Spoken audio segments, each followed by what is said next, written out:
காலையில 7 மணிக்கு எந்திரிக்கிறேன். 7 மணிக்கு எந்திரிச்சு டீ போடுறேன், காஃபி போடுறேன். உங்க அப்பா அம்மாவை பாத்துக்கணும், உன் பிள்ளைக்கு பால் கொடுக்கணும், அதுக்கப்புறம் காலை சாப்பாடு ரெடி பண்ணணும். இந்த இன்பிட்வீன் கேப்புக்குள்ள உங்க அப்பா அம்மா காப்பி கேட்பாங்க. அந்த காப்பியை போட்டு கொடுக்குற கேப்ல மதிய சாப்பாட்டுக்கான காய்கறியை வெட்டி மதிய சமைச்சுக்கிறப்ப எருமாடு மாதிரி நீ சாப்பிடுறது வீட்டுக்கு உனக்கு சாப்பாடை போட்டு உன் பிள்ளை எல்லாத்தையும் சாப்பிட வச்சு முடிச்சு பாக்குறதுக்குள்ள 3 மணி ஆயிரும். அதுக்குள்ள காலையில இருந்து சேர்த்து வச்ச பாத்திரம் எல்லாம் சேர்ந்துரும். அதை திளக்கி பாக்குறதுக்குள்ள இருக்கிற கூடிய ட்ரெஸ் எல்லாத்தையும் துவைக்க போடணும். இந்த கேப்ல உங்க அப்பா அம்மா டீய போட்டு குடுமான்றுவாரு. டீய போட்டு குடுத்தா அதுல உங்க அப்பா அதை குடிச்சு விட்டு என்னம்மா ஏலக்காய் கம்மியா இருக்கு அப்படியும் பாரு. அதுல ஏலக்காவை போட்டு திருப்பி அந்த ஆளுக்கு டீய போட்டு குடுக்கணும். அது எல்லாத்தையும் முடிச்சிட்டு இருக்கிற ட்ரெஸ் எல்லாம் துவைச்சு காய போட்டுட்டு பார்த்தா உங்க அம்மா ஏமா வீடான வீட்டுல விளக்கு வைக்கலையான்னு ஒரு கேள்வி கேட்கும். அதுக்குள்ள நான் குளிச்சு முடிச்சிட்டு விளக்கு வைக்கணும். விளக்கு வச்சு முடிக்கிறதுக்குள்ள நைட்டு சாப்பாடு ஆரம்பிச்சு அதெல்லாம் முடிச்சு நைட்டு 12 மணிக்கு தூங்கி அடுத்த நாள் காலை 7 மணிக்கு இந்த சைக்கிளை ஃபாலோ பண்ணிக்கிட்டு இருக்கேன்.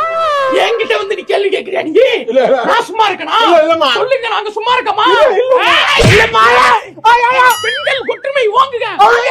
பெண்கள் Download ShareChat.